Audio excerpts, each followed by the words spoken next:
Just like anything else in life, real estate is not hard. You just don't know what you're doing. So I'm gonna give you a quick example of why many of y'all are losing money on these transactions because you're basing your profits and all the money you're gonna make at the top end of the margin, and you never sensitize the data to allow yourself to have some wiggle room. Because guess what? In real estate, things go wrong. So for me, in any of my transactions, I never base my profits at the high end of the margin. Now, if I get that, that is my best case scenario.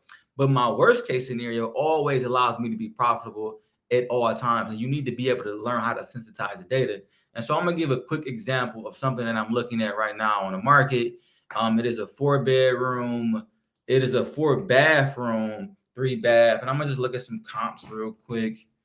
606 Santa Rosa, Detroit.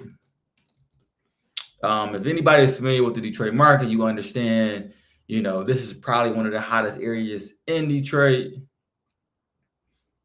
And what I do know, I know that comps are selling at $300,000 plus.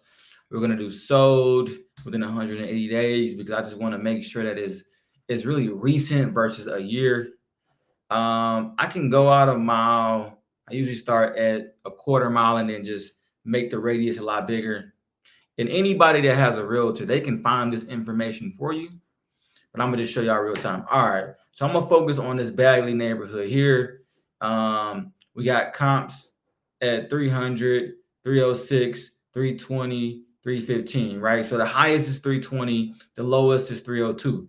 For me, I understand that there is a high probability that I get this 320, but I'm always going to conservatively underwrite my transactions. And I'm gonna zoom in so y'all can see this.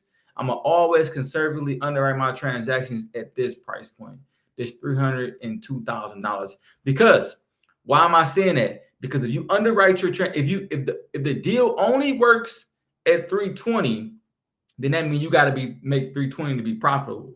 But if the deal works at 302, anything higher than 302 is just extra profits. So you want to give yourself some wiggle room. You want to make sure you're sensitizing the data. Find you a range and always start at the bottom of that range, because more than likely, if you do a good job on your project, like I know you will achieve an above average sales point on your price, and then you can reap the benefits versus, saying that you're gonna get 320, your numbers all work at 320, but they don't work at 302, and then you don't get 320, you actually get 315, and you actually lose money, or you get 300. Now you're $20,000 short.